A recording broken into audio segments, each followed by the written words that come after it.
Hello friends, it's মহুয়া ব্লগে তোমাদেরকে স্বাগত জানাই। তোমরা সবাই কেমন আছো? আমি কিন্তু খুব খুব ভালো আছি। পৌষ মাসের লাস্ট শনিবার আমি আর আমার হাজব্যান্ড পৌঁছে গেলাম পৌষ মেলায়। বনগাঁর সাতভাই কালীতলার নাম তোমরা অনেকেই শুনেছ। তো এই পৌষ মাসে সারা মাস জুড়ে চলে মেলা। দারুণ লোকের ভিড় হয়, মায়ের পুজো হয়, সারা মাস জুড়ে চলতে থাকে মায়ের আরাধনা। মন্দিরটাকে সুন্দর করে ফুল দিয়ে সাজানো হয়, কিন্তু আমরা ভিতরে ঢুকতে পারিনি ভিড়ের কারণে। ভোর 4টে-5টা থেকে শুরু হয়ে যায় মায়ের পূজা দেওয়ার লাইন। আমার আগে একটা ভিডিও করা ছিল, সেই ছবিটাই দিয়ে দিলাম। এত ভিড় ছিল যে আমি ভালোভাবে মায়ের ছবিটাই তুলতে পারিনি। প্রধানত শনি আর মঙ্গলবারেই মায়ের আরাধনা হয়, কিন্তু কেউ যদি চান অন্য কোনো বারেও পূজা দিতে তাহলেও দেয়া যায়। বনগাঁ বা বনগ্রাম মহকুমার ইছামতি পাড়ে সাতভাই কালীতলার ইতিহাস প্রায় 450 বছরের পুরানো। ডাকাতি, তান্ত্রিকতা আর বলির ইতিহাস।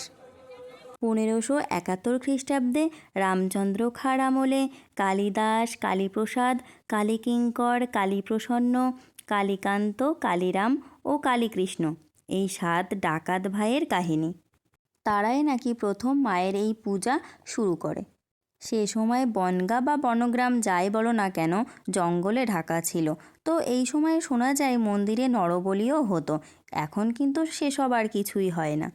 শোনা যায় মাকে মন দিয়ে ভালোভাবে ডাকলে নাকি মা খালি হাতে কাউকে ফেরান না। মেলার মধ্যে রয়েছে ভুরি ভোজের নানান আয়োজন।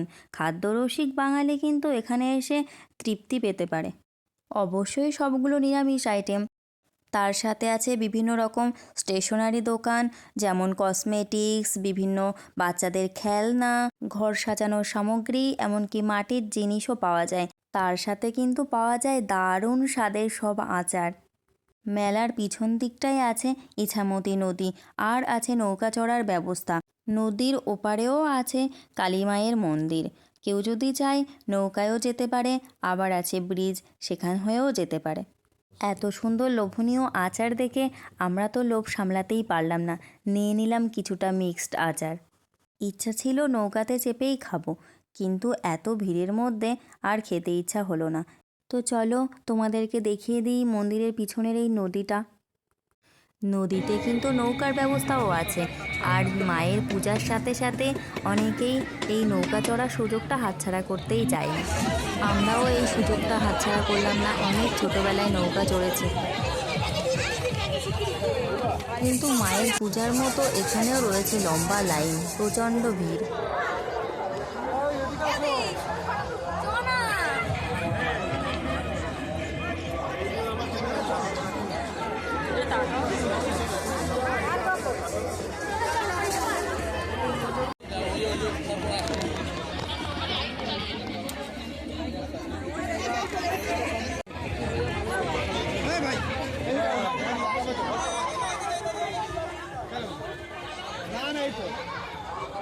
অনেকক্ষণ লাইনে থেকে ওয়েট করার পর ফাইনালি আমাদের লাইন চলে আসলো। ঠিক আছে, চলো আর অপেক্ষা না করে আমরাও নৌকায় উঠে গেলাম। কী যে দারুণ মজা হচ্ছিল, বোঝাতে পারবো না কাউকে।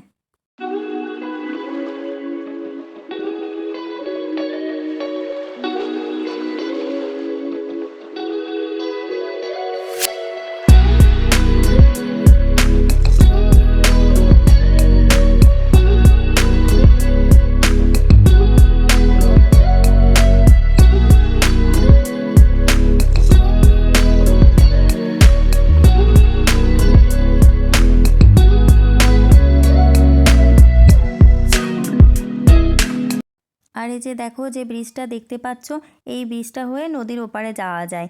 এটা অ্যাকচুয়ালি রেল ব্রিজ। এই ব্রিজ হয়ে বাংলাদেশে যাওয়া যায়।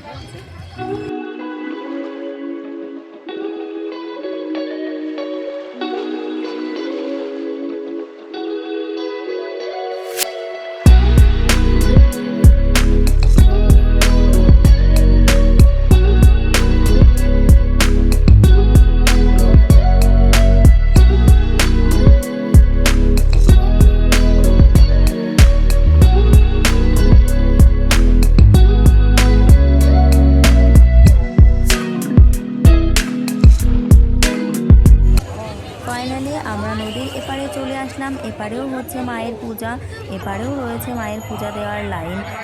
মায়ের পূজা দেওয়ার ডালাতে কিন্তু অবশ্যই একটি করে মূলও রাখা হয়।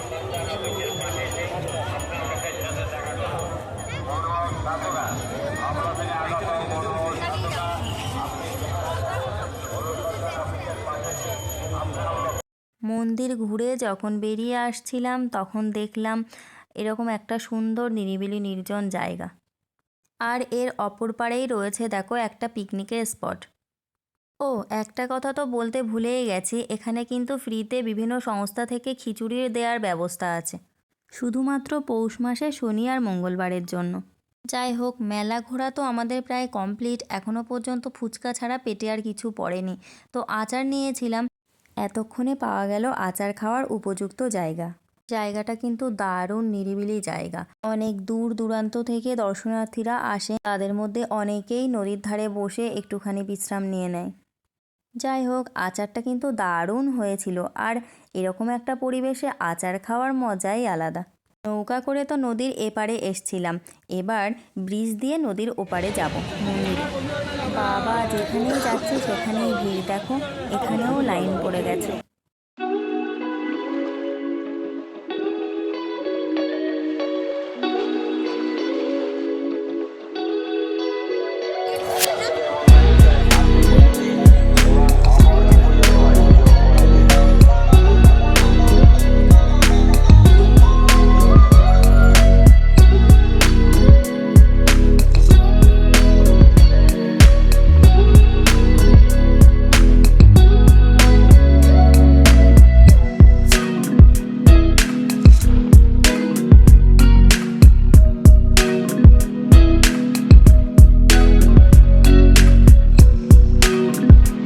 তো চলো, বাড়ির জন্য কিছুটা বাদাম নেওয়া হলো, তারপর চলে আসলাম মিষ্টির দোকানে। এখানে দেখো কত সুন্দর লাল লাল করে জিলাপি ভেজেছে, তো জিলাপিও কিছুটা নেওয়া হলো।